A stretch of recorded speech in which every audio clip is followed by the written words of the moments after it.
Okay, I'm going to go ahead and get started because we want to spend as much time as possible talking to all our folks on the panel. So hopefully people, if you are still trickling in, that you can catch up quickly. First and foremost, hi everybody, and thank you for joining our discussion today. To begin with, feel free to present yourselves in the chat, indicate where you're calling from.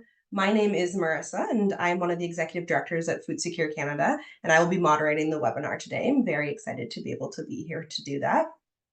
Just some minor tech details to start with. If you want to go ahead and remain muted throughout the presentations, that would be very helpful. But if you do want to participate in the chat, we'll keep our eyes peeled for that. We, depending on time, we are hoping to have space for questions, but we might not because we have amazing presentations. But if that's the case, we will get all of those questions and we will share them back with you folks and make sure to answer at some point. If you are having any technical issues, please identify them in the chat and we will be happy to try and help on the back end there. Cette présentation sera interprétée, donc pour ceux désirant de l'écouter en français, veuillez appuyer sur le bouton en bas sous forme de globe et cliquez sur français. Also, a French version of each presentation will be included in the chat. Une version en français de chaque présentation sera aussi inclue dans le clavardage. Yes, there's our technical support on the page there. Thank you. Before we get started, we do want to acknowledge that the work of Food Secure Canada is carried out on Indigenous land. FSC is based in Chochage on Ganagahagan territory, and I personally am calling in from the traditional and unceded territory of the Lheidli, which is in northern BC, but we do have staff and partners and friends who are working all across Turtle Island. FSC is in a continuous process of learning and unlearning in order to decolonize our practices and center the voices of those historically marginalized from our food systems, particularly those of the original Indigenous peoples. We are so excited to be able to host this webinar as agroecology is experiencing major momentum globally and in Canada. It originally started in social movements and has spread rapidly to states, countries, and United Nations systems. There are currently 49 countries that are members of the International Agroecology Coalition. Agroecology in Canada draws deeply on the principles of respect for the land that are rooted in the ancestral knowledge of Indigenous peoples. It recognizes the interdependence between all forms of life, a precious legacy of Indigenous cultures. Looking towards Northern Canada, as we did in our recent blog, we see that agroecology is not a new trend, but rather the continuation of Indigenous food practices such as hunting, fishing, and gathering. Among new farmers, agroecology is often what is exciting people to get involved in farming. Although there are great organizations that have been working hard to advance agroecology, some who will be participating in this webinar, there is no national network specifically in support of agroecology and no firm government commitment. We are holding this webinar to support conversations on how we can build momentum for agroecology in Canada by understanding the current states, connections with diverse communities, and hearing from people working to build agroecology on the ground, and advancing policies in support of agroecology from coast to coast to coast. Okay. Now, I will give you an overview of what we have planned for today, our agenda. We're very lucky to have an amazing group of folks joining us today for this conversation. It will be my pleasure to introduce them properly in a second, but first, I wanted to quickly share our plan for the next hour and a half. I think just going over to the next slide there. First, we're going to start, thank you, with Stuart Oke, who will provide an overview of agroecology, speaking to its history and context and looking at the application of agroecology principles in Canada. Next, we will get to hear from Toyin Kayo-Ajayi, François D'Aoust, and Celeste Smith on the impactful work that they each do in the ground, embodying agroecological principles through their respective projects. And finally, we will end with Faris Ahmed, who will talk about current agroecology supports in Canada and essential next steps. Now, let's move along and we'll do proper introductions. We're honored to present our panel today. As mentioned, first up, we have Stuart Oke, who runs Rooted Oak Farm, which I'm embarrassed to say I just got that pun, and I love it. He also represents the Farmers for Climate Solutions and is the Eastern Ontario Land Access Coordinator for the National Farmers Union. Next up, we will have Toyin Kayo-Ajayi sharing with us their experience promoting sustainable farming practices and fostering cultural and agricultural diversity through the Kara-Kata Africa Village Project.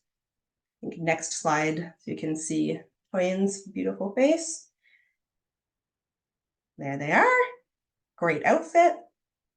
And then next slide, we have François D'Aoust a fondé la ferme Les Bontés de la Vallée qui est en train de transformer au modèle de A à C pour supporter les pratiques d'agriculture durable, puis aussi impliquer sa communauté locale. François smiling there. After François, we're super lucky to have Celeste Smith join us despite initial uncertainties because she's very, very busy and has a lot of overlapping commitments. But Celeste will be speaking to the work she has done to help Indigenous women, gender diverse persons, and youth reclaim their traditional agricultural heritage through her two projects, Cultural Seeds and We Will Plant Lodge.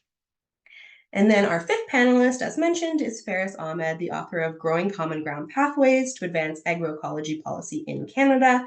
Faris also works as an independent consultant on policy, research, strategy with organizations, foundations, and governments. Thank you and merci to all our panelists for joining us and sharing your immense knowledge and time. To get our presentation started, I would like to pass it over to our first panelist, Stuart Oke. Hi, Stuart. Thanks for being here. Thank you for having me. Let me just bring up some slides here. Alrighty. Can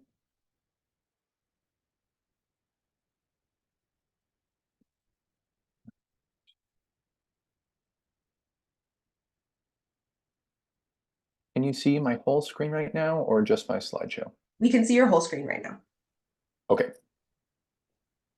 Well, luckily I have nothing embarrassing up here. Here, let me just share again here.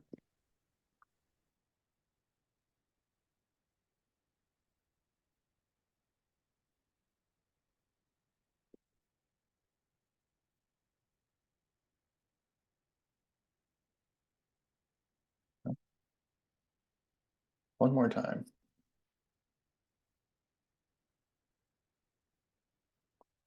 Okay.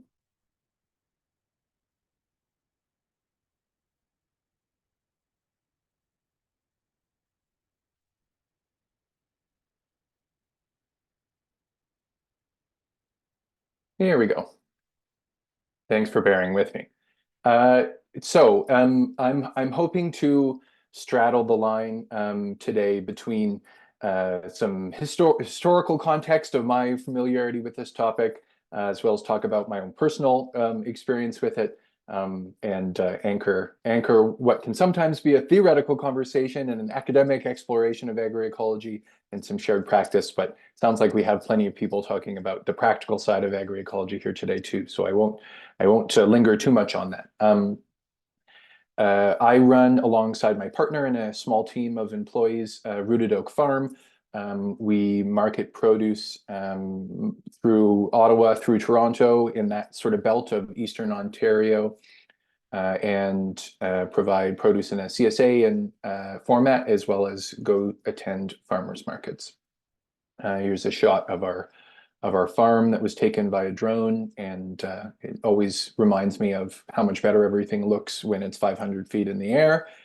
So really happy to share this version of our farm, and not the up close version that there's maybe a lot more weeds than it seems like from this perspective. A few more photos of our farm and my partner Nikki and I. So when discussing kind of the historical context of this topic, we're in the midst of a series of crises right now within the farming community and larger food system. And I want to talk about those first because they really inform some of the solutions of which agroecology is really a big piece. So first, we're in a farm income crisis. This chart here is one that the National Farmers Union uses quite a bit, that models over time the gross farm revenue. That's the amount of value generated by farms versus the net farm income. That's the amount of money that farmers take away at the end of the year after paying all their expenses. And so you can see over the last almost 100 years, no, over the last 100 years, the disparity between the amount of money that farmers are making at the end of the day and our gross revenue is becoming more and more disparate. And the delta between those two points is inputs. That could look like fertilizer, that could look like seeds, that could look like pesticides, that could look like banking fees. All the various industries that make up agriculture or support agriculture in some way are taking a bigger and bigger piece of the revenue that's generated on farms, even though that the gross revenue is actually increasing significantly. Another crisis, the climate crisis. I won't belabor this point. Everyone is becoming more and more familiar with the ramifications here, no one more keenly, or perhaps farmers are feeling those effects as keenly as anybody. We're dependent on the weather, and when the weather gets even more unpredictable and erratic, it increases the risk on farms in a way that makes it even more untenable. And finally, on the food system side, we have a food affordability and access crisis, which serves to make accessing food for eaters a lot more difficult when they can access it, and a lot more unaffordable for those people. So all of these crises are interlocking and interplaying with each other to create a very difficult reality for the current status quo agricultural system that is seen most generally and broadly across the country today. So it leaves me asking the question, is food security enough? Food security for me is a baseline idea. The idea that you have enough food to not die is really important, but it is, I would offer, not enough. Our sights are not high enough. Our bar is not high enough when we just talk about food security, which is why increasingly in the decade or more that I've been involved in agriculture, we have been talking more and more about this idea of food sovereignty. And I'll take the definition here of food sovereignty from the peasant rights organization La Via Campesina, of which the National Farmers Union is a member of, one of the founding members of. The right of peoples to healthily and culturally appropriate food produced through ecologically sound and sustainable methods, and the right to define those food systems. Critically, for me, the right to define your food and agriculture system is really important. And that doesn't mean the farmers deciding, it means it's a conversation amongst eaters and farmers about what those food systems should look like. And they will look significantly different depending on where you are and where you live. So often we use this quote, or I use this quote when talking about food sovereignty and agroecology, because for me, the two are inextricably linked. It's easy to talk about food sovereignty very broadly, and increasingly it's easy to talk about agroecology very broadly and make it mean whatever you want to. Increasingly at the international levels, we see large multinational corporations that are in many ways at fault for some of those crises that we talked about at the beginning of my presentation, talking about agroecology being the solution. But when they say agroecology, they mean something much, much different than when I do. So we try to, or I try to use food sovereignty and agroecology as terms that are linked to each other. So I want to talk about very briefly kind of the different pillars of agroecology in my mind, and then give a little bit of a case study, and that'll wrap myself up. Can somebody give me like a couple-minute warning when I'm about to run over time? That sounds great. So agroecology, not just a way of life, but it's not just a way of life, and not just a set of production practices, but it has to be adapted to local contexts. That means that what an agroecological system that is sustainable in the Maritimes is going to be significantly different than the prairies. And in Canada, this has been a particularly difficult context because our agriculture is a significantly larger scale in general than the agriculture practice elsewhere in the world, particularly in the global South. And so for many years, our conversation in Canada around agroecology has been not nearly as well developed and fleshed out as it is in the global South, because there are fewer people farming more and more acres, and that looks a lot different than than in other places in the world. Certainly, production practices should be based on ecological principles and an understanding that life cannot be commodified. Think about some of the politics around seeds and ownership around seeds. And this is a particularly important one in a Canadian context, because more and more of the seeds that we see being used in this country are genetically engineered. And without even getting into the politics around that, any system which gives control to large corporations that have a vested interest in controlling food and ownership of something is a dangerous precedent to set when we want to be in control of that food system, at people and eaters and food, and not have money control that. The reduction of externally purchased inputs also goes back to some of the farm income crisis that I talked about off the bat. Those inputs are what are, in general, causing more and more wealth to be siphoned away from the net incomes of farmers at the end of the day. And so in order to maintain farmer autonomy and the choice that comes with autonomy, we need to be reducing those inputs to the absolute bare minimum in order to be able to grow food. And that's just a revisiting of our same chart from earlier. The peoples and communities who feed the world need their collective rights protected in order to secure their access and control over the commons: seed, land, waters, knowledge, and culture. This is not an exhausted list of the commons, but is a particularly important one. Some of these things are under assault right now in terms of needing to be commodified and wanting to be financialized. Notably, land is heavily financialized, and seeds heavily financialized. But all of these things, to various degrees, we are constantly in a tug of war with other actors who want to put these things behind a gate and lock them up, and make you pay large amounts of money in order to access through one way or the other. And something that continues to need to be pushed back against, because these are the fundamental building blocks that we organize our society around. And keeping them as loosely controlled as possible is the reality that we all need in order to build a system, a food system that we want. Knowledge sharing for producers must be horizontal, peer-to-peer, and intergenerational.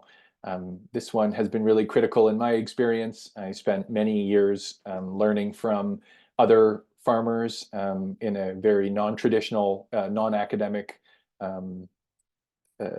studying process that I underwent, working for other more experienced farmers, making mistakes with them and learning from their experience, but very much so out of the realms of a book and the traditional route for education. And so this has been really important for my development, and for many, many peoples around the world. This is the primary way that people understand how to grow food, because it's anchored in the local contexts and the local realities that food is being grown. These direct fair distribution chains are also very important. Not all middlemen, hopefully that translates properly, are bad, but when we talk about creating more fair distribution chains and transparent relationships, I think of the CSA model that our farm uses, where we're directly marketing produce right to the people that are eating it, and there's an understanding of how that food is being produced between us and our customers. And they help decide whether they want that system to continue, because they give us money, and if they didn't like what we were doing, they wouldn't give us money. But the relationship is very transparent between us and our customers, and creating systems which allow for that transparent relationship are really important to, once again, promoting an agroecological system that is fair and gives everybody a chance for input. This is a little graphic that was developed with the National Farmers Union, which takes a look at the agroecological food system. Hopefully this can be seen on everybody's screen. Agroecological food system versus one which is the industrial food system. And the agroecological, without explaining the whole thing to everybody who can see it, the agroecological food system is one which is a lot more cyclical. And notably, there is a feedback cycle from community back to farm as an ecosystem, and from our farm ecosystem back to the community. Whereas the industrial food system, it is a very one-way, it's a very one-way system of production. And finally, agroecology is a political system that requires us to transform the structures of power in our society. Very much when we talk about this, it is in a Canadian context, it is an aspirational work, and there are lots of, and I don't say that meaning that there aren't people who are producing in an agroecological way. I consider our farm to be one that is, but we are not the status quo. The status quo is very much the industrial model that we have seen. And so that large scale systemic holistic thinking is what is needed in order to change those structures of power in our society, in order to create one which is closer to the model that myself and lots of other people on this call are working towards. And of course, working together is a central component to that. And increasingly, with less than 2% of all people in Canada being involved in food production in one sense or another, we really need people in all corners of our society, whether they're involved in food production or not, in order to be able to make this change. And so it's important to have conversations like these to try and help envision what a future in Canada can look like that more closely incorporates a lot of these agroecological ideas. And of course, youth and women need to play a much more fundamental role in shaping those youth, for the obvious reason that they will be the inheritors to whatever system we're creating now. And women in a particularly pertinent to the ecological and agroecological farming movement in Canada. Women are in the majority in Canada, and certainly globally, women are in the majority in terms of agricultural producers. And so women hold a really important piece, despite I'm not one. But happy to talk about that more. This is a quick breakdown of a survey the National Farmers Union did a few years ago of trying to profile new and young farmers, and the age breakdown and gender breakdown there, and a lot of women respondents who identified themselves within the survey, as well as a group of predominantly non-second generation farmers, people that didn't grow up on a farm, who are now farming or would like to be farming in the near future. And this is an important piece, and this graphic one more time here. And I just wanted to quickly touch on a bit of a case study here, particularly in the prairie context, where agroecology seems very difficult to relate the theoretical concepts to how food is actually produced in the prairie context. So this case study is of Maida Vale Farms here, which we capture in a report the National Farmers Union Youth released a few years ago. And the farm grows on about 1,100 acres, and they produce grain on 1,100 acres, and they have another 900 acres or so in cattle production. So quite a large farm from an Ontario standpoint. From a prairie perspective, not super large, but still quite big to be notable. But what is notable about this farm from an agroecological standpoint, they do the direct marketing of their grain through local retailers, and do some of the milling themselves, but also sell to local millers, and are able to sell that, as well as their direct marketing of their beef products. The large cattle herd they maintain, they use that to build fertility, and they are working closely with their parents as they manage an intergenerational succession plan. And so when we look at those three things, there's a direct correlation to these principles that we talked about. The direct marketing of the grain and beef have a very clear, direct, fair distribution chain. When we talk about the providing fertility for their grain crops by integrating rotational grazing, we see how it using ecological practices and reducing externally purchased inputs is at play here. And finally, when we look at intergenerational succession plans with parents, we look at that knowledge transfer, that horizontal knowledge transfer and intergenerational knowledge transfer, which is really critical. So in that way, we're able to see how this prairie agriculture is actually adopting a lot of these agroecological principles in how they're producing. Just wanted to highlight this academic paper that I helped co-author, which we've just released, which is a multi-year research project, which was looking at prairie-based agriculture in Canada and trying to understand what agroecology in the prairies looks like and what it can look like in the future, as well as spotlight the report that this case study came from, who will feed us new farmer perspectives on agriculture for the future, that the NFU Youth produced, and the Sow and Grow podcast, which all of these concepts are all talked about in all these places. So I think that's probably enough you've heard from me. Thank you very much for the opportunity, and really look forward to hearing what everybody else to say and maybe some questions. Thank you so much, Stuart. We appreciate that so much. It was a lovely slide. Slide set, slide deck, all of the above. Our next panelist is Toyin, here to share with us their experience with Kara-Kata Africa Village. Thank you so much for being here, Toyin. Please go ahead. Oh, yes, my name is Toyin Kayo-Ajayi. Thank you for having me here today. I'm just going to give you a little bit of my background. I'm originally Nigerian, but I've been in Canada for 24 years. So for that, out of that 24 years, I've been farming for 21 years in Canada. For the whole 21 years, I did dairy farming and beef, like Angus, raising cow, and doing dairy for 15 years. So 5 years ago, I've been watching something across Canada, because when you look at the agriculture industry, there are no black, I barely can see anybody. I'm the only black farmer in BC. And I realized I tried to kind of like get more of the people in our community involved in agriculture, but just to kind of come along with me, but something was not connecting. So, and I was like, okay, we Africans, we are farmers, we are originally farmers back home. Why do we get here? And everything's kind of like, everything starts changing. Nobody is even thinking of, we can use there's opportunity in that kind of area.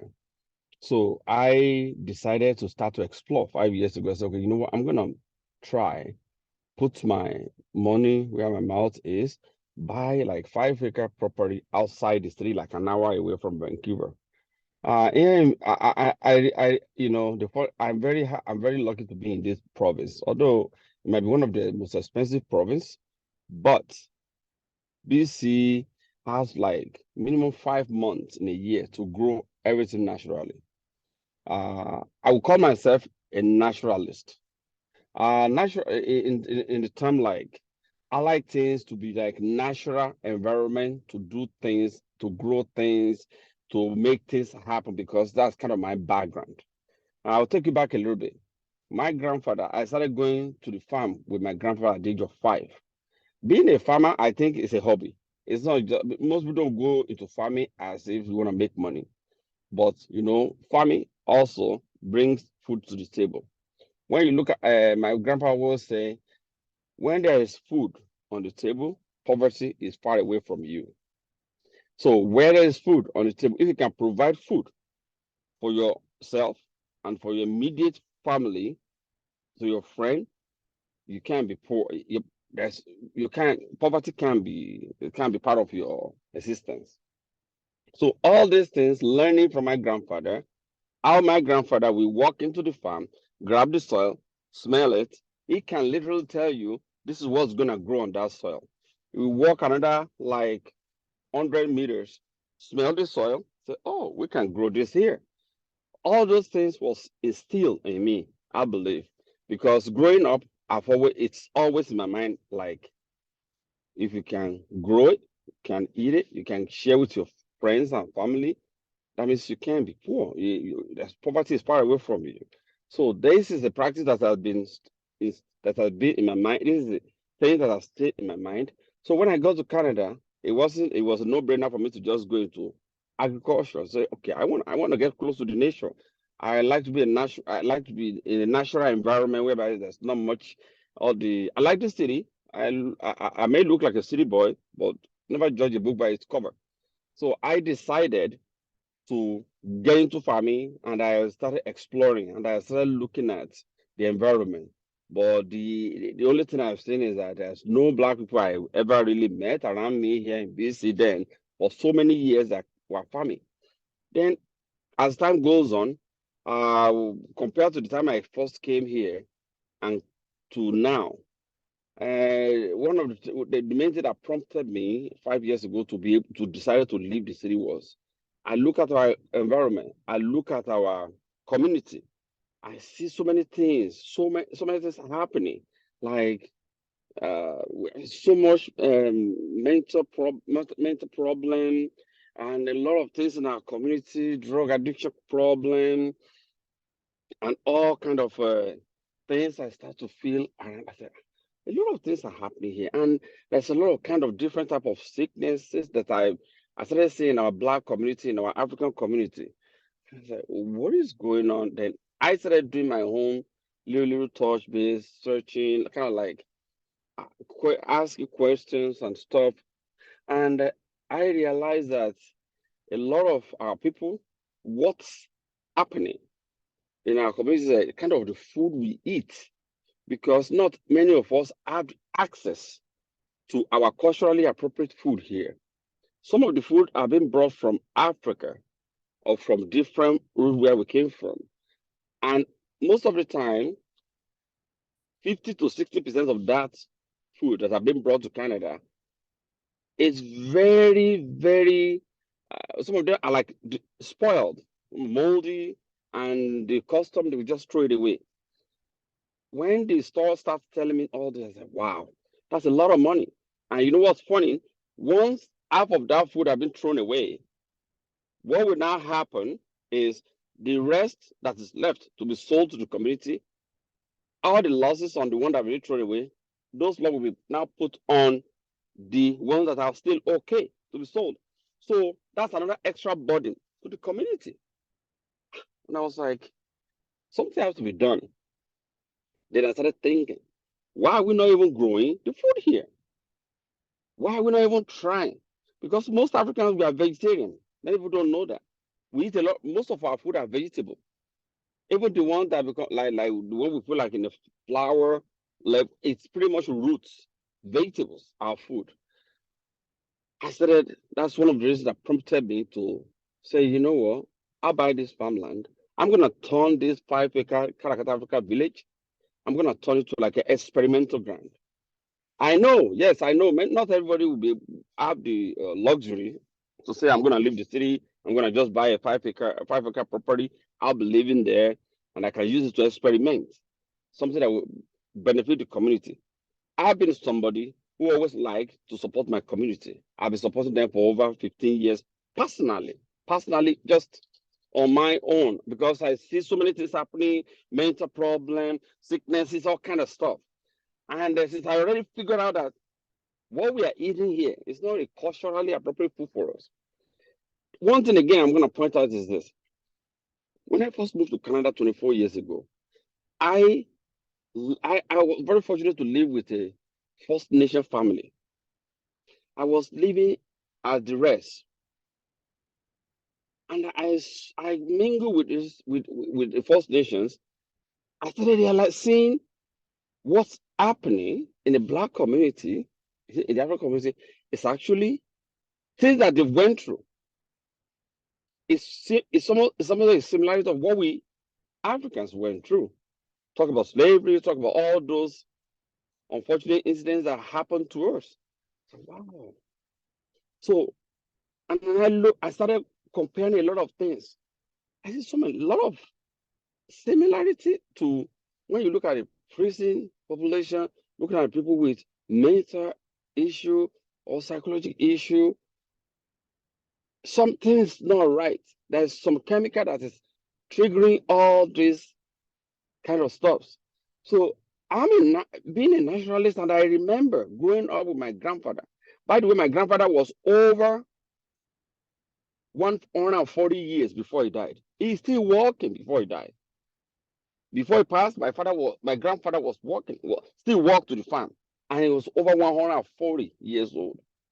Those days, we rarely see anybody with mental problem. We rarely see people getting sick. My grandfather never used toothpaste. He never used toothpaste. It's always he grabbed the branch of a tree. We call it a chewing stick. It just chew.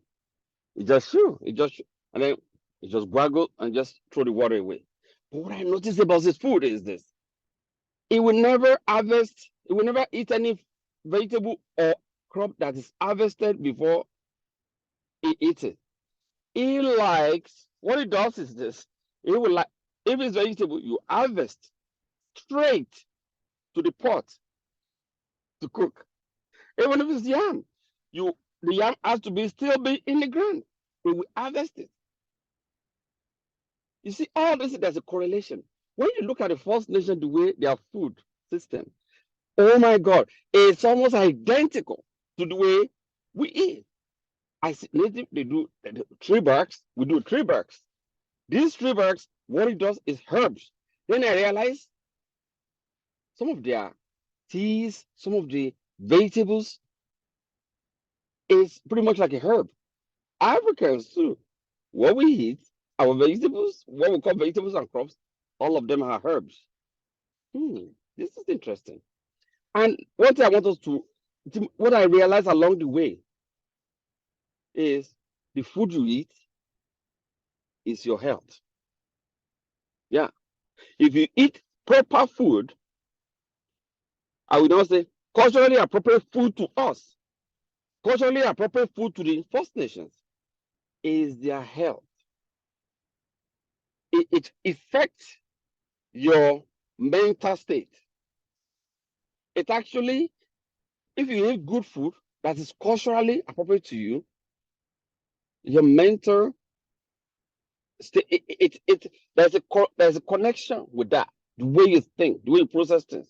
But when you start eating the food that are not really culturally aligned with you, I would say it has a lot to do with a lot of things happening in the black community and our mental state, our and other communities like the First Nations. So I look at this, then experimenting all those vegetables from back home. And luckily enough, I'm in BC where 5 months in a year, we can grow everything in a natural way, natural environment. I use the normal soil here. I put the seed down. It didn't really do well. Then I said, okay, what kind of soil do we use? We came from a tropical area. And I said, okay, let me check. What's the composition of soil in BC? Oh, there is clay, there is silt, there is sand. Oh, that combination is loam. Okay. Now let me make this work again. Silt, sand, clay. I mixed it together. I started putting all those things into work. I started putting the seed. Oh my goodness. All type of our vegetables you can think of. Even our Discoria alata yam, tried it, worked. Garden egg, which you call, I think garden egg is called eggplant in Canada. We have the bitter one, bitter leaf, all water leaf, all those. I started putting them I started trying it. Oh my God, everything is working.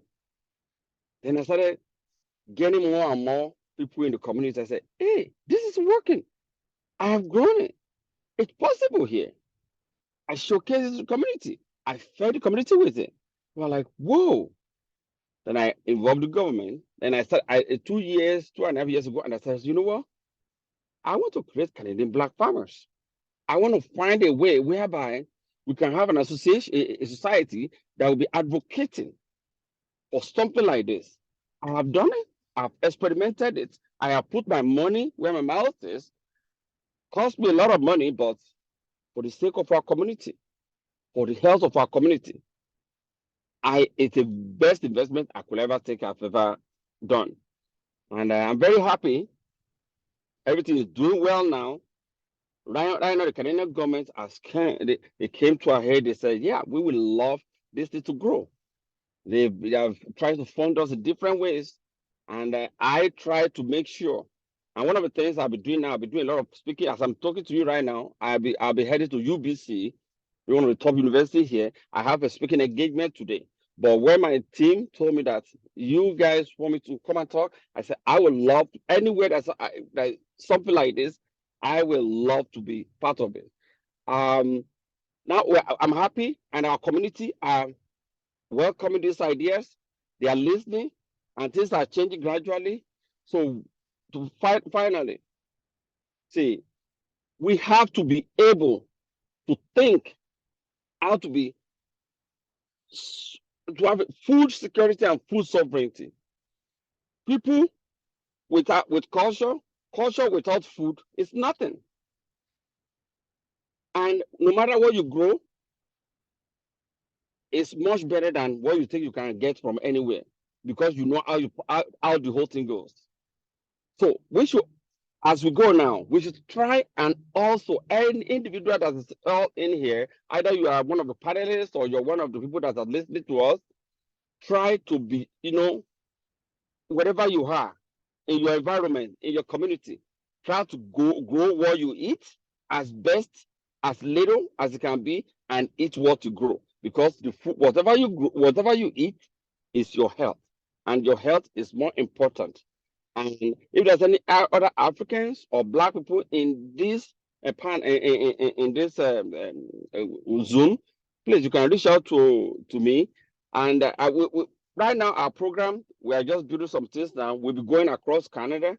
And my own mission is to get more and more of our people in our community to try and see the opportunity that is in there, growing our own culturally food to support our community. And there is economy aspect of it. For our Black community, it's a very good, viable opportunity for us. You know what? We can grow. It's a very sustainable opportunity economically in our community, in the Black community. So if you want to know more, you can reach out to me. Thank you for having me here today. I appreciate you. I'm looking forward to get to know other panelists. Maybe because I'm going to be doing like online broadcast, a TV thing, and we can always have each other in our live broadcast and all that. And if there's anything anybody want to know, please don't hesitate to reach out to me. Thank you very much. I appreciate you. Thank you so, so much, Toyin. That was beautiful, and thank you for sharing your very authentic experience and your history. We appreciate that a lot. And UBC is lucky to have you today. We're I'm a little bit jealous that I'm not there right now. Okay, next, nous allons ensuite diriger notre attention vers l'autre côté du pays, où François D'Aoust va nous parler des activités des bontés de la Vallée, une ferme communautaire dans la Montérégie. Allons-y, François. Oh, tu as un mute. OK. Bonjour tout le monde. Je suis content de pouvoir partager avec vous qu'est-ce qu'on fait ici. Et puis cette belle communauté-là qui se penche sur des choses importantes. Donc, je vous partage mon écran. Oh, non.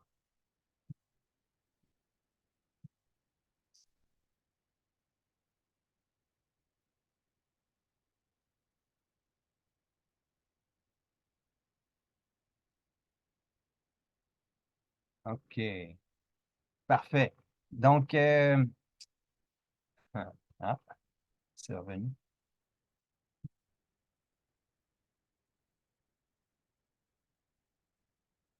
Donc, présentation de la ferme.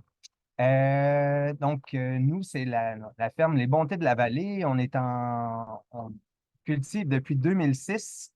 Donc, en 2024, ça va être notre 19e année en production. On est à Havelock, en Montérégie, au Québec.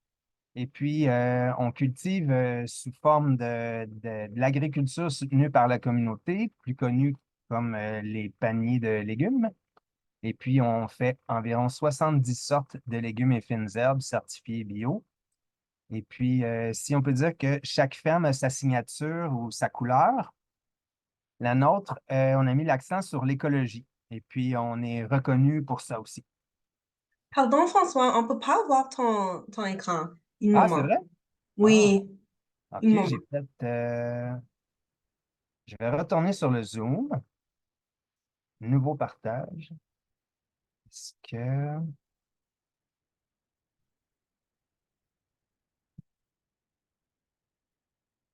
Maintenant, est-ce que vous voyez?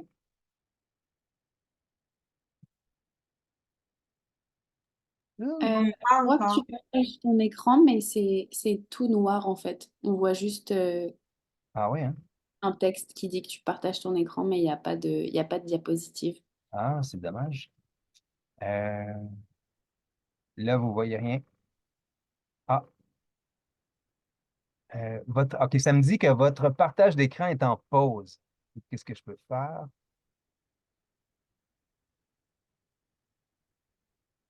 Je sais pas s'il y en a qui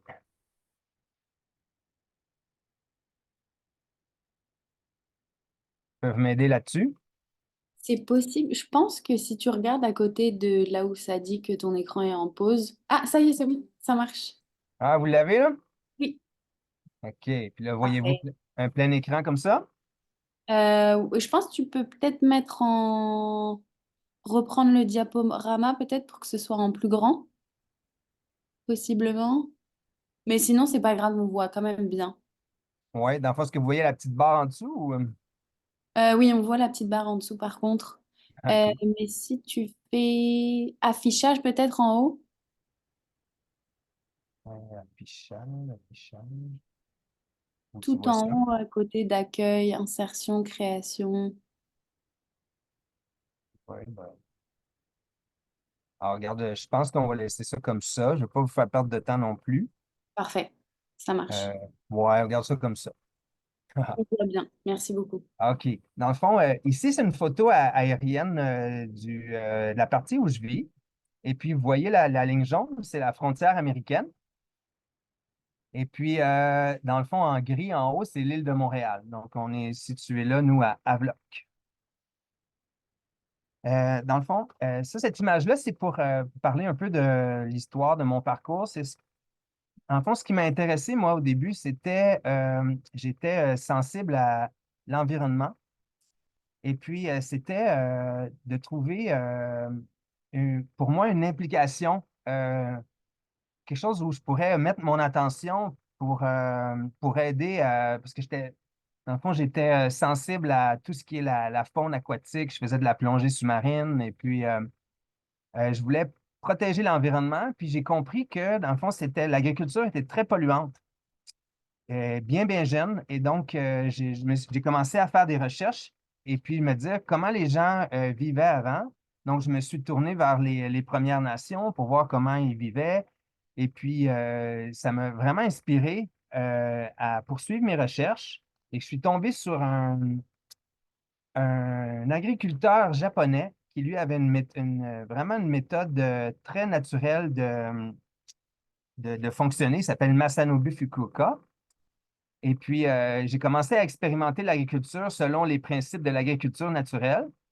Et puis, j'ai décidé aussi d'aller étudier en agriculture. Et puis, c'était il y a de cela 20 ans. Et puis, c'était en même temps que, dans le fond, des recherches sur le no-till aux États-Unis, entre autres, sortait pour la pratique du maraîchage, donc la production de légumes. Fait qu'on voit ici un des pionniers là, de cette recherche-là, c'est un chercheur qui s'appelle Ronald Morse. Et puis, donc, en 2005, j'ai commencé à expérimenter les couverts végétaux qui meurent à l'hiver.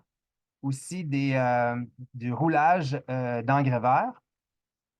Et puis, on voit ici en 2007, c'était mes premières expériences là, de citrouille et de courge qui a donné déjà des bons résultats. Donc, un peu plus tard dans mon évolution, j'ai adopté les principes là, que beaucoup connaissent, qui est le Soil Health américain. Le sol n'est pas travaillé mécaniquement, le sol est toujours couvert. Dans le fond, c'est qu'on prend la nature comme Ah, modèle. Donc, vraiment désolée de te couper dans ta présentation, vraiment. Mais c'est juste qu'on ne voit plus ton écran. Donc, je ne sais ouais. pas si c'est Ah, peut-être OK. possible de faire Ça fait longtemps? quelques minutes. Ah oui, OK. Bon, Ça marchait au début, puis ça ne marche plus maintenant. Donc, peut-être OK. faire la présentation sans les diapositives, je suis désolée. Ah, OK. Bon, mais je vais réessayer. Je vais prendre le partage, si vous voyez quelque chose. Ah, ça marche maintenant? Oui? Ouais. Ah, OK. Voyez-vous quelque chose, là? Oui, maintenant c'est bon. Bon, je vais revenir où j'étais. Ah, j'étais là. OK. Donc, je m'inspire aussi, je me suis inspiré du mouvement de Soul Health aux États-Unis. Dans le fond, les principes sont là.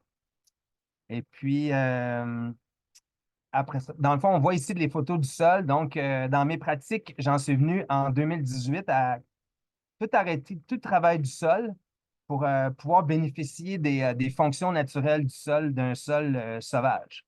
Donc, le sol est plus travaillé mécaniquement. La dernière fois que je te coupe, promis, mais je pense qu'il y a un problème peut-être avec le bandwidth ou quelque chose, mais encore une fois, on voit pas. Mais je préfère te dire comme ça, tu penses pas qu'on voit Ah, tes OK, ah, photos. OK, c'est dommage. Ouais. OK, dans le fond, Ça ben, marche au début, puis dès que tu changes, j'ai l'impression que ça quitte. OK, bon, dommage. Excuse-moi, je suis Ah, désolée. OK, bon, ben, dans le fond, mon parcours, je vais continuer à parler, puis je vais essayer d'imaginer que vous voyez des images. OK, donc, dans le fond, en 2018, on a arrêté de travailler le sol euh, complètement, et puis j'ai vu une amélioration là, dans la qualité du sol, la qualité des légumes. Aussi, le but, c'était de pouvoir profiter de l'écosystème euh, au maximum, qui était, dans le fond, de pouvoir avoir que tous les micro-organismes soient là, les champignons, les vers de terre, les petits animaux. Non, c'est dommage parce que j'ai vraiment des belles photos. OK. Et puis, c'est ça. Quoi dire de plus? On continue. OK. Donc, chez nous, on essaie de couvrir le sol avec des plantes, donc que ce soit des cultures ou des plantes de couverture, des engrais verts.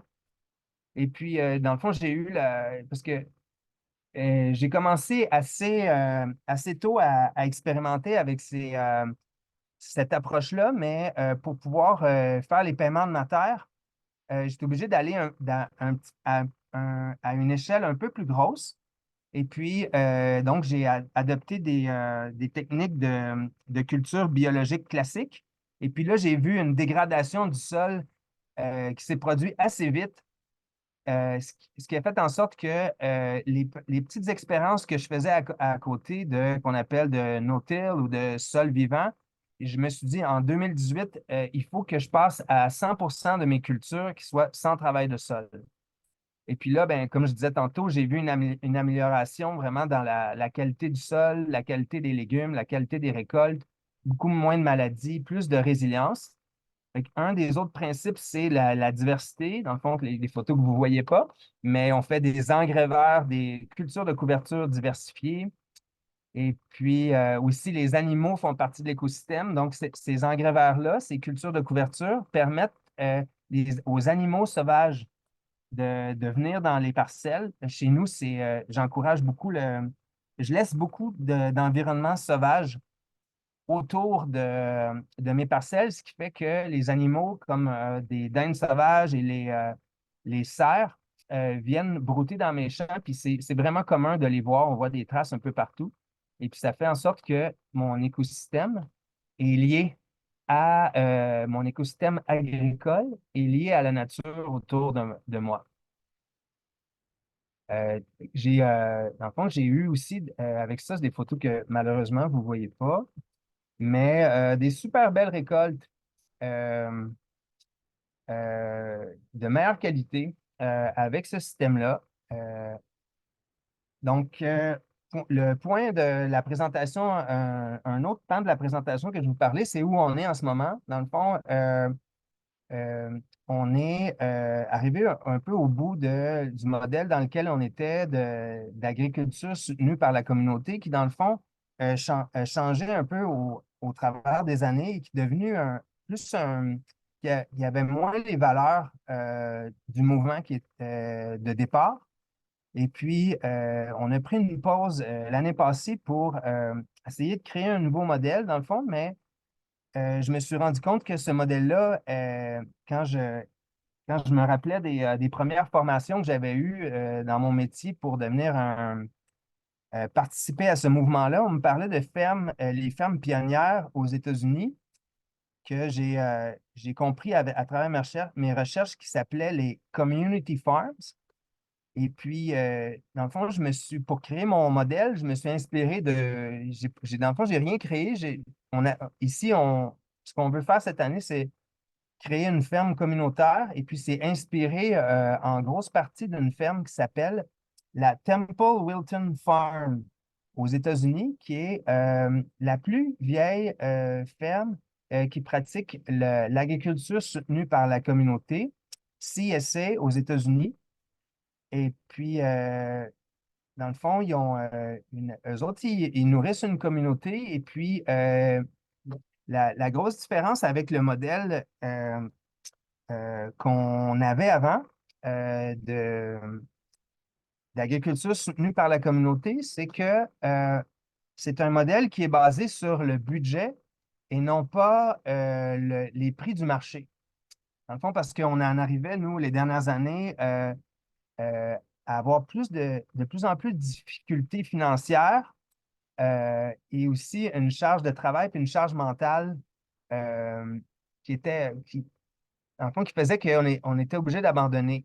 Mais je me suis rappelé, dans le fond, de ce que j'avais compris du début du mouvement de l'agriculture soutenue par la communauté aux États-Unis. J'ai fait mes recherches et puis j'ai proposé, en ce moment, je propose ce modèle-là à ma communauté.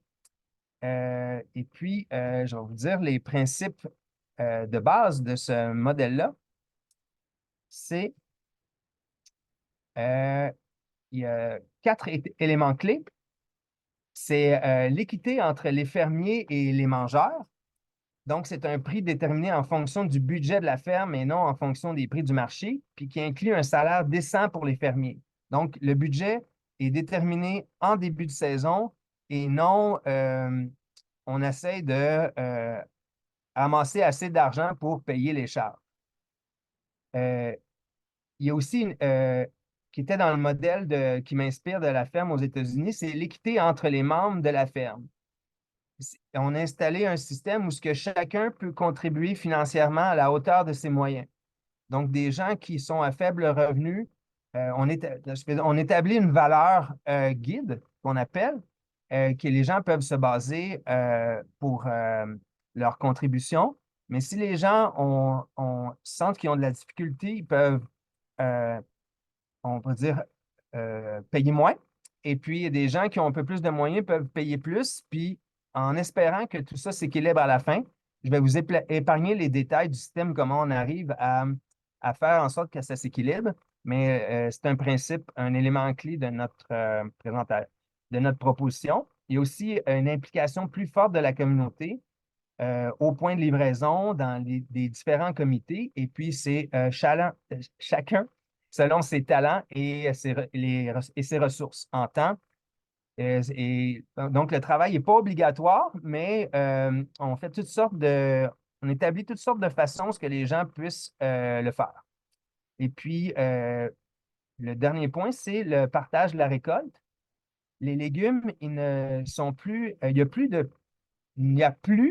de prix attribué à chaque légume. Donc, lequel n'a pas une valeur, les tomates n'ont pas une valeur, mais le prix, c'est pour une saison complète. Donc, ça nous permet, nous, de focusser sur un équilibre entre tous les légumes et non pas d'accorder de l'attention seulement aux légumes qui sont payants et plus faire une saison qui ressemble au goût des gens et puis aussi en tenant compte de l'écologie. Donc, c'est un peu ça pour les principes. Puis je peux vous dire une dernière phrase pour finir, qui m'a inspiré qui s'appelle un des membres fondateurs de la ferme dont on s'inspire aux États-Unis, qui s'appelle Trogger Growth. Il dit: l'agriculture n'est pas une entreprise comme les autres, c'est une condition nécessaire à toute vie humaine sur cette terre, ainsi qu'à toute activité économique. Ainsi, l'agriculture devrait être la responsabilité de chacun et devrait être accessible à tout le monde. Ben, merci. Merci beaucoup, François. C'est dommage qu'on ne pouvait pas voir ton présentation, mais Vanessa a mis un lien là-bas dans le chat si personne Oui, veut voir les photos. Puis on va aussi partager ton présentation après pour toutes les autres personnes aussi. oui, c'est ça. Vous irez regarder ça. Il y a des belles photos, puis vous allez pouvoir mettre, ça va vous donner, c'est ça, des images sur ma présentation. Mais merci. Désolé pour le pépin. C'est ça. No, merci beaucoup. And for those of you that maybe didn't catch that in French, we were just saying that, apologies for the slides not working, but we encourage you to go and check out the link that Vanessa has shared there in the chat, and we will share out the presentation after so that you can go back and look at those pictures and truly appreciate all the work François has been doing. So next, we will be passing it along to Celeste, who will be speaking about her work as the founder of Cultural Seeds and We Will Plant Lodge. We'd like to extend our thanks to her once again for making the time for us today, despite a very, very busy schedule. So thank you, Celeste, and please take it away. Sagoli, everyone. Hopefully the massive thunderstorm that's moving through my territory right now won't, make me show up in the dark. But I've only got 10 minutes, so I'm gonna power right through it. And I'm really happy to be here with everyone, and really happy to hear so much cred given to my ancestors and my family, really for, holding down agroecology, because that's, in my family, actually, my family were always farmers, and the government actually denied us that, banned us from being farmers in this area. So it's, bringing it back. There's not many of us, which is why, unfortunately, I'm in such high demand. But you know what? I'm going to show you a little bit about slides. We're going to change that because we're going to be teaching more and more people, Indigenous folks specifically, how to do what my family has been doing. And like our other, like my African friend has said before, it's in the blood, it's in the spirit, really, of all of us.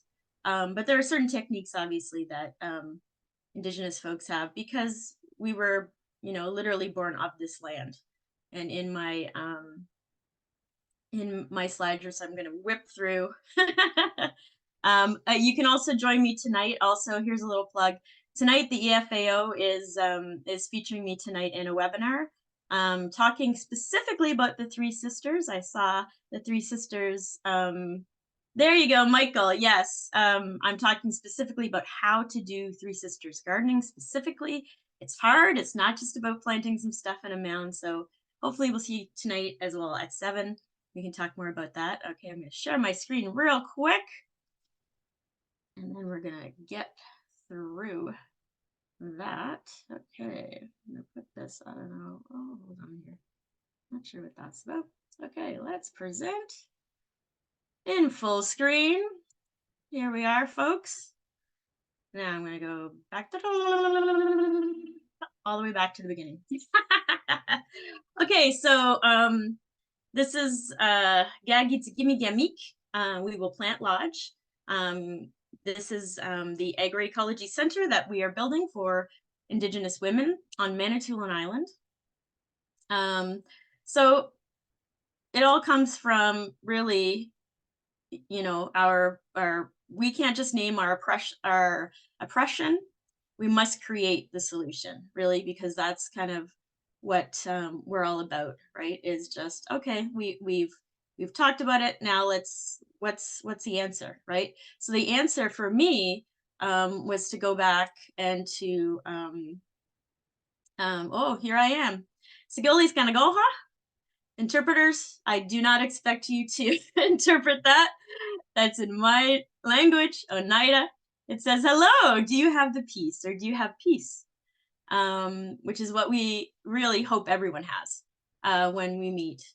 So Celeste Smith, my name is Celeste Smith, and I'm from the United Nations, Six Nations, Grand River Territory. I'm currently on my territory right now. I'm in Toronto, not on the island, unfortunately, but you know, you got to work and do the stuff. So what do I do? Okay, so I'm international food sovereignty advocate from the National Farmers Union and La Via Campesina, which I know Haroon mentioned. Please check out La Via. Amazing stuff we're doing there. And I'm also the founder of Cultural Seeds and Getsigimigami, or We Will Plant Lodge. I'm a teacher, speaker, traditional farmer. I'm sorry that I'm going so fast, interpreters. I just am really cognizant of time. I'll try to slow down. I'm the chair of the Peel Food Action Council, so I do work on my own territory as well. And I'm a seed keeper specifically of my great aunt's blue corn, which is Ion's Six Nations corn. That's what it's called. But I keep many Haudenosaunee varieties, as well as varieties from Indigenous folks from all over the world. Well, there she is, the famous Ione Anderson. So from lawyer to farmer, I'm on a mission to practice food and teach food sovereignty. And it all starts with a piece of corn from a single seed. It literally changed my life's direction. The blue corn that came to me, and I dropped out of, you know, of schooling, of higher education, as they call it, and said, you know what? We're not going to save our culture by me talking about it, you know, and you know, by me not practicing it. So I can't lose my own you know, heritage, right? I have to do this. I have to practice this and save these seeds.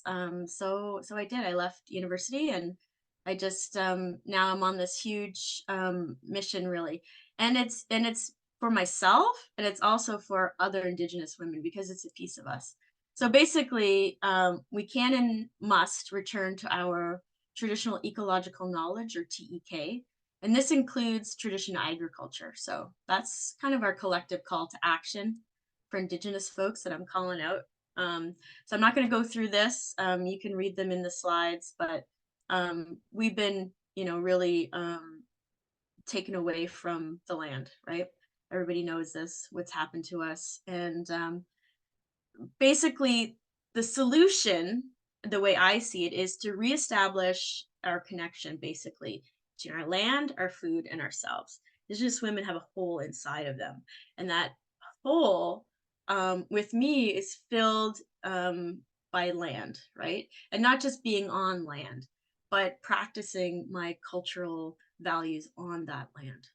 So it's really, really important. So the idea behind the lodge is basically an agricultural rematriation project. And it's rooted in ancestral knowledge, where Indigenous women and gender diverse participants will revive our foodways by relearning, and I say relearning because it's in us, right? It's in us already, our traditional ecological knowledge system. So the project aims to respond to the centuries of colonial degradation of Indigenous agricultural and hunting, and gathering. So with us, it's all together, right? And often that's what you'll see in agroecology, right? I just talk about agroecology from experience, not from a lot of, you know, scientific books or anything like that. That's just what we do, right? And like folks have said, it's the food, you know, makes who you are. If you're not eating food that is, you know, culturally appropriate and from the land, then you're going to get sick, and which has showed, right, in our people. So our idea is big. It's novel because instead of just addressing the lack of food in Indigenous communities by growing or handing out food, which is happening now, it addresses the roots of the problem, which is access to land and access to knowledge, which is true food justice. And for me, in all of my advocacy, to me, I mean, there's food security, then the step up is food sovereignty, but it's really food justice is where we really need to be. So as most of our communities have moved to a Western model of foodways, we need to reestablish the connection between our land and our food. And this movement must be led by us, Indigenous people. That needs to be the key. So here are some beautiful renderings of what's happening. This is based on the actual site itself. I have a 5-acre parcel of a 50-acre farm that I share with friends on Manitoulin Island. And so this is the lodge here. This is kind of what we're doing with greenhouses. We're also teaching folks, climate adaptation. So we need to do greenhouses right because we have a really short growing season in the north. And also storms, flooding, all of this stuff which can be controlled within, right? So these are all beautiful concept drawings of what's going to happen. And these are some nice, hopefully, right, with more funding and more, we're plugging along. But so it's based on 5 pillars. So obviously with culture in the middle, right? So we have, it's women-led, 100% women leadership, 70% staff and board. We're trying to decolonize our governance structures, our leadership styles, all of that sort of stuff. Justice leads us. Solidarity, sovereignty, advocacy, and action. Those are things that always move us forward. Relationships, which is a huge part of Indigenous knowing and being. Partnerships based on treaty making. I'm a Haudenosaunee person. All partnerships, all relationships should be based on treaties, should be based on the 2-row wampum teachings and the one dish, one spoon wampum treaties. And last but not least, TEK, which is ecology, 7 generations thinking, biodiversity. These are the things that kind of my concept. So we have a lot of partners here. One partner that's not on here is Relay Education. They're, doing awesome. Please steal this idea. We really want, obviously this is, my baby. I've taken 4 years, but the point of this project is that Indigenous people themselves start to pick this up. And we see this starting to happen, getting beyond the community garden right now, getting into households, growing all of this stuff. And there's lots of land-based teachings happening. So we definitely need this to kind of, pop up everywhere. So the ultimate dream is a lodge on every territory, every nation, and making a difference in our communities and promoting our collective economic, cultural, spiritual growth. So that's kind of our main thing. And so here are some great resources if you want to take a picture of some great Indigenous books. Not all of them are Indigenous, but most of them are. If you would like to kind of dive into some resources, lots of people kind of ask me, they're like, oh, can I, because obviously this is like 10 minutes of me just like running through this thing, but if you want to learn some more, this is just to, whet your appetite. Here are some great books.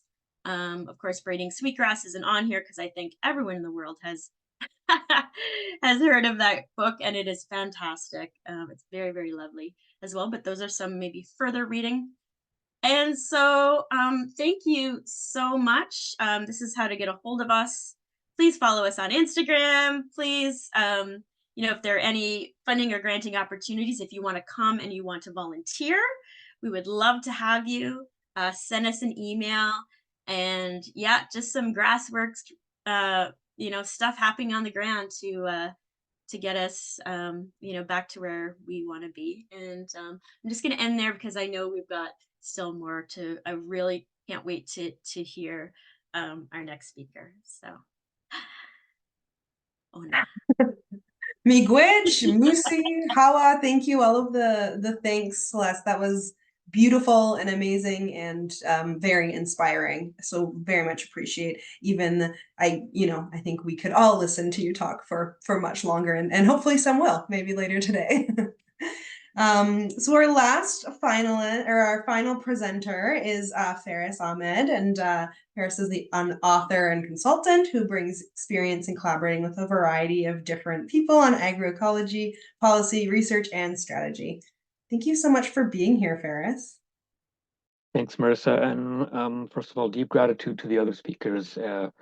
I learned so much about soils, about CSAs, and about culture. And yeah, wonderful.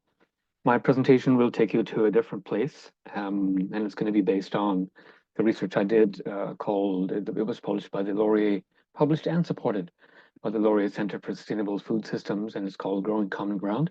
You see a picture of it there, and I think it'll be in the links.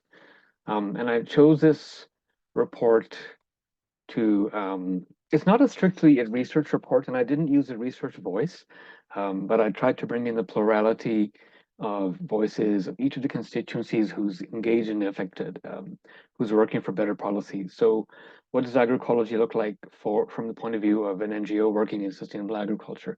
What does it look like from a research point of view? What does it look like from a farmer point of view? And I had conversations with farmers, with government people, researchers. Each of them is kind of touching the elephant, if you like, in a way, the elephant of agroecology, because agroecology is huge. They're touching it from different sides, and rarely do we have a place that would provide you a full picture. And of course, then across Canada, you have different contexts. So it is a complex thing, agroecology in Canada. If you go to the next slide, please. See, good thing I didn't load my own slides. I saved time. So the summary, this is what I'm going to be talking about: the state of agroecology policy, levers and pathways, and agenda for transformation. I might go a little fast because I have I have less time. Next, please. Next slide. So what's the state of agroecology policy? Well, newsflash, there is no such thing. There is no overall agroecology policy in Canada, and not many, if any, policies that actually use the word agroecology. So agroecology is still in its infancy in many ways, but it's finding its way in policy debates in through different entry points. Climate is a big one, of course. Ecological or sustainable agriculture, biodiversity, nature-based solutions, health, local food, farm renewal, youth and gender equity, Black and Indigenous reconciliation, food justice, and food sovereignty, as many of you mentioned. So these kind of intersecting movements may not speak of agroecology. Some do, but some may not. But many are increasingly connecting to the core values and principles of agroecology.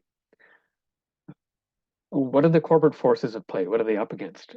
Clearly, the Canadian food and agriculture system has been perfectly locked in to a particular direction, and which is high corporate concentration, harmful subsidies, strongly privatized and very narrow research agendas, lack of enabling conditions and policies for ecological farmers, and very few incentives for transition, all at a cost that's been entirely externalized.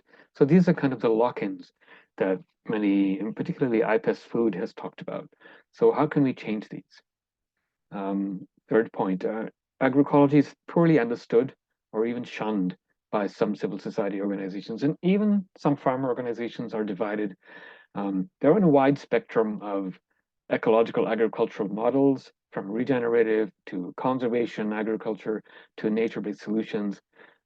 Can there be a bridge between them? Also, a lot of the action is not happening nationally.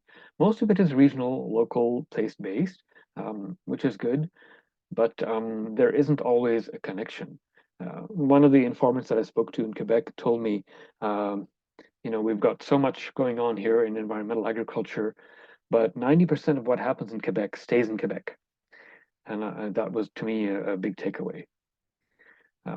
Farmers are at the forefront. Farmers and food provision organizations have always been at the forefront of agroecology without much support from government, and often despite direct or indirect opposition from corporate interests.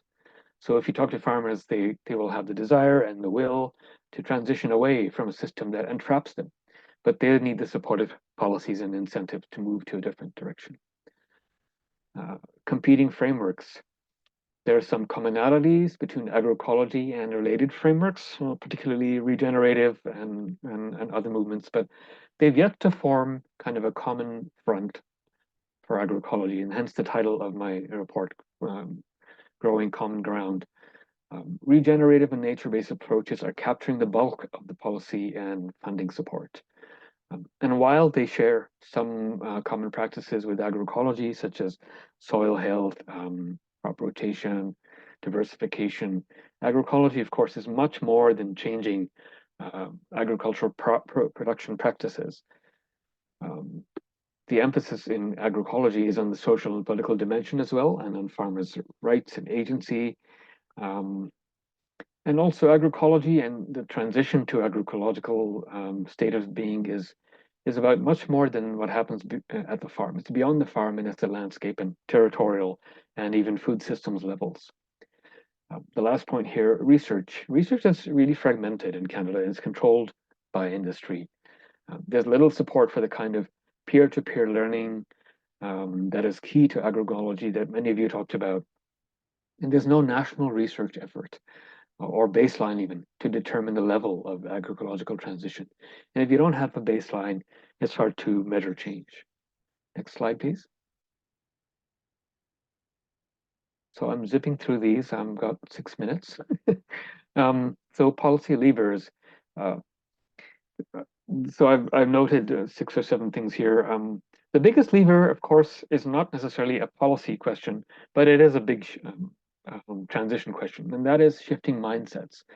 It's very critical because agroecology involves a deep cultural shift away from a productivist mindset of Canada as an agricultural power geared to exporting food as its main contribution to global food security and prosperity. And it requires a shift from moving away from commodifying foods to keeping it cheap by devaluing nature, animals, and people involved in the system. So we need to move away from that mindset. To transform food systems, you need a system lens or food systems lens. Right now, we don't have a food system lens in policy formulation in Canada. For example, there are policies that are moving in the right direction on soil health, on biodiversity, and so on. But the real shift has to be beyond the farm, and has to be. It needs to involve an interrelated suite of policies that are much beyond agriculture. They have to be about health, climate, education, consumers, waste. Food system lens is key, and you need to talk about the synergies and the trade-offs within that broad food system, because for every policy you enact, there are going to be a number of reactions in different arenas, and you need to be very, very cognizant of those. Then we have some incentives and support measures. Sorry, that's point number 2 there. I skipped a point. And essentially, these are policy nudges in order to move Canadian farmers and society towards agroecology. And some of these include many things you're well aware of: access to land, supporting business risk management, rewards and even payments for conserving and sustainably using ecosystems, financial support to actual transition, and pilot programs to save energy on farm. And in some cases, some governments encourage environmental plans. Some provinces do that, which is how useful. Then the next thing, regulatory measures. So this is more of a push for farmers to force them to go in a certain way, whereas incentives are a pull to pull them into something. So the regulatory measures are also critical, and they include shifting practices through legislation, fiscal policy, carbon taxes, measures to reduce carbon and methane in farm operations, and reduction of pesticides, reductions or prohibitions of pesticides. Other areas in this area are number 5, farm inputs, energy, and machinery. They're also important agroecological solutions that can make a difference in greenhouse gas emissions, for example. Social policy. In my conversations, I heard that some of the best pathways to move towards agroecology is in fact social policy. This includes things that is an idea that's growing more and more, which is universal income for farmers. Also, I heard a lot about a range of municipal and bioregional policies that create space for agroecologically produced materials to be grown and consumed within a particular bioregion. And we have some good examples of that in British Columbia and other places, Western Ontario as well, I think. So what I landed on is this idea of a national agroecology strategy, which is something we're seeing in a lot of other countries. In my other work that I work internationally on, Tanzania has just released a national agroecology strategy. Uganda and Kenya are working on them. Many countries espouse agroecology as a national and whole of government approach. So those are very interesting models for others to follow. Next slide, please. So transition pathways. I know I've got not much time. The potential for co-optation is quite real. It's a present danger, and it involves trade-offs and tensions. I'm going to go much faster now. The dilemma of big tents. It relates to creating a big tent to bring more people in, but then having to deal with the tensions and trade-offs, as I had said earlier. And I think we need to think about what the trajectory for Canada is. Is it transformation or is it transition? And dealing with entrenched power. And when you're talking about transition, it involves essentially shifting practices. But if you're talking about transformation, it will involve shifting power. And I think we need a very careful theory of change to make sure that we're doing what is strategic and realistic. Next, please. So we're almost at the end. So in the end, I concluded that the way to really get to that kind of transformative policy change is through movements. We saw that in the food policy movement, in the food policy project in Canada, which really created and sustained a very broad-based movement. And I came up with the idea that it takes a movement to grow a food policy, just like it takes a village. And for any real progress to influence policies, agroecology must first deeply engage with other allied movements, climate justice, food justice, racial and gender justice, indigenous and land reconciliation, and food sovereignty and rights. I think there's one more slide. And I'm not going to go through this because we're out of time, but I put together an agenda for transformation, which includes research and knowledge sharing, policy and advocacy, and engagement and communication agenda. You can find that in the report. I wouldn't go through them, but I think I should stop because we're at the hour. Thank you so much, Faris. I might just jump in and acknowledge that we did cut your time a little short. So if you wanted to chat a little bit longer, if you have capacity, you can. For those folks that do have to leave right on the hour, thank you for coming, but we will share this all out and you will have access to it if you can't stick around. Did you want to go over this slide, Faris? Yeah, I can do it in 2 minutes. So the research and knowledge sharing agenda would be working across Canada with agroecological research networks, setting up national spaces for knowledge co-creation and sharing. If some of you, I recognize your names, were part of the different agroecology schools, which are a very amazing place for sharing participatory research approaches, and also indigenous knowledge. And those are, I think, I really miss those. I think we need to do more of them. Second, a policy and advocacy agenda for really proposing and advocating for a national agroecology strategy that is fit for purpose, a national research agenda for agroecology, establishing baselines and using internationally recognized measurement tools. These are out there now. They're being used by FAO and IFAD and other international agencies to measure trends in agroecology. And also linking to biodiversity, climate, health, and social and economic development internationally as well as nationally. And the last thing, again, super important, forging stronger allies with other movements, developing people's platforms for agroecology, implementing joint collaborative communication strategies to counter narratives against agroecology, which is so pervasive and keep agroecology kind of locked away. Finding convergences with sister movements and sister frameworks of agriculture, such as regenerative and others. And holding hands, I think, with some of these movements and walking together, creating intersection, inclusion, diversity. And that's how I think we grow food policy, and that's how we grow agroecology. Thank you so much, Faris. And apologies for feeling like you had to rush through that, but it was fabulous. Thank you so much. And then also just thank you for all of the participants, all of the panelists. We're so honored for all of you for presenting today. There's so much to be said on agroecology, and we don't have enough time. I think we could all talk about this for a long time, but we just want to extend a huge thank you for everyone for being part of this conversation today. To make up for not having space for questions, we will be collecting any of the questions that were in the chat and the Q&A box.